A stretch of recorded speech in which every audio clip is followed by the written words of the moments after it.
Anthony, I listened to your podcast this week on the art of group riding. It feels like group rides just aren't what they used to be. More people seem to be training solo or on platforms like Zwift and Rouvy. Is the traditional group ride dying out? I know you flagged a number of issues, but to help me to start and implement this in my club, what are the top couple of areas that I should aim to address first? And that's from Colin. Okay, Colin. Yes, so what was that Thursday podcast that went out about the dying art of the group ride?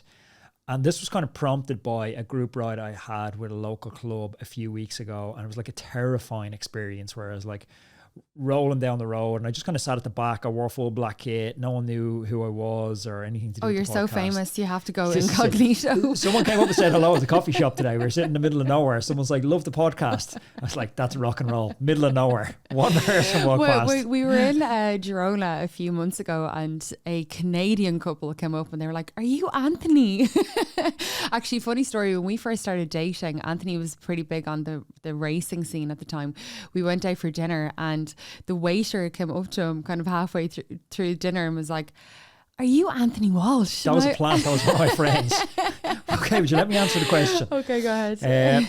So yeah, this was prompted by the group ride. So the group ride, I went out, sat at the back of the group, and it was like a terrifying experience. It was like people screaming, whole left, whole right, whole centre. I didn't know what was going on. My stress levels, I'm riding at about 50 watts. My heart rate's just going from like zone 2, zone 3, zone 4, with the stress and anxiety of shouting, stopping, slowing, standing, turning. I've never heard so many creative shouts. It was just a loud, terrifying place. Oil. I heard oil a lot of times on a group. Surface a lot as well. Surface, yeah. Like there's meant to be surface. We're in trouble if there's no surface. So it kind of got me thinking a little bit like this question of the romantic side of the group ride. And for me, that was mainly when I think back to riding in France with a group where I didn't speak the language.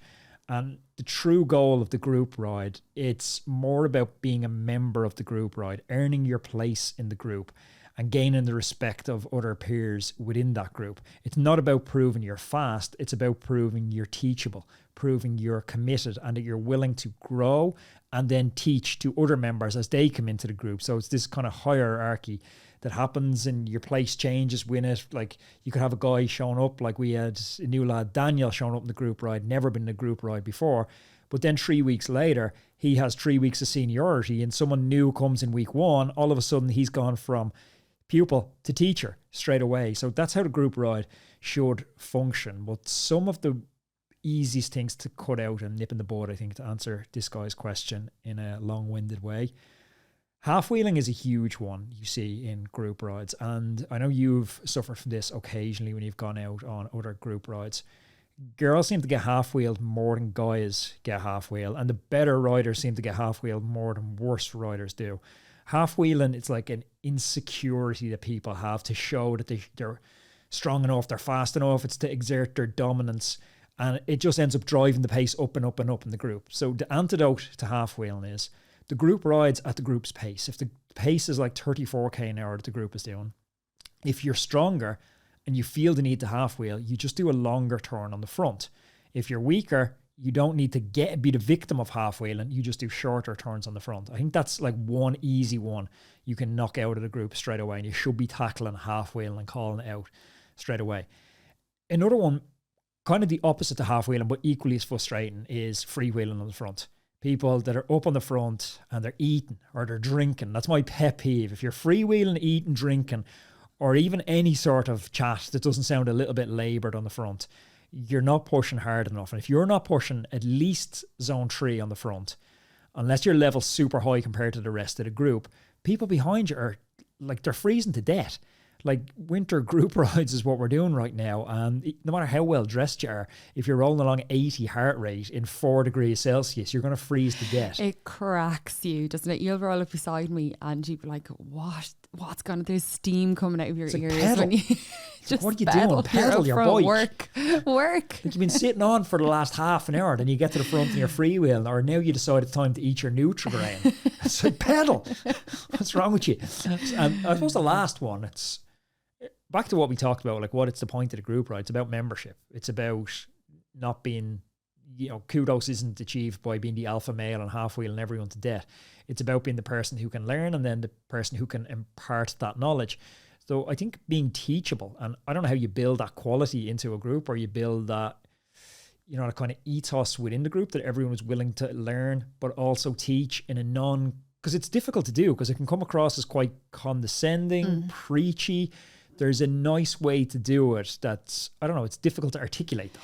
Yeah, I totally agree. I think the crux of the whole thing, and the reason that those 3 incidents that you mentioned, the reason that they seem to happen, I feel, is because there's no strong group leader in the group who's calling things out or isn't afraid to kind of say, look, half-wheeling's not cool, so stop doing it.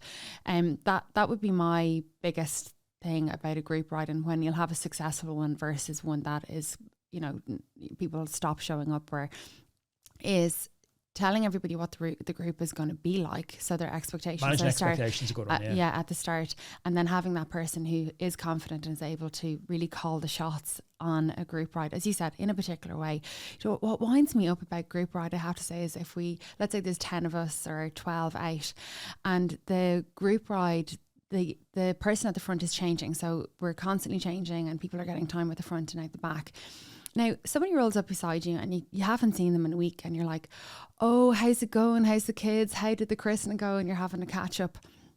Now, when the group on the right starts to move up, I'm sorry, but that conversation needs to end, okay? You close the gap in front of you. You don't hang out the back having the catch up with your mate. Finish the conversation when you got to the coffee shop or when you roll back up together again.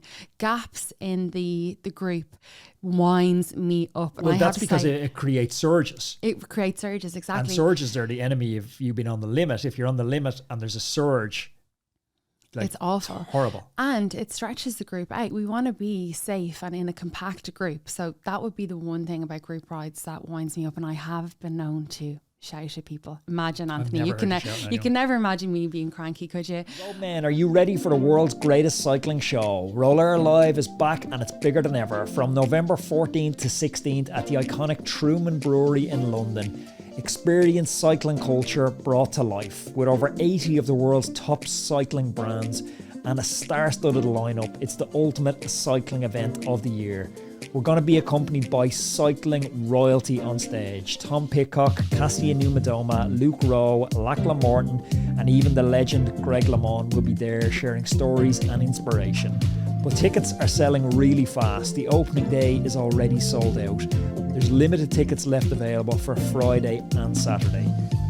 And for our Roadman listeners, you can get 10% off when you go to rouleur.cc/live and you use the code ROADMAN10. That's ROADMAN10. Go to Rouleur Live now and grab your tickets, and don't miss the cycling event of the year. And make sure to say hello if you see me there.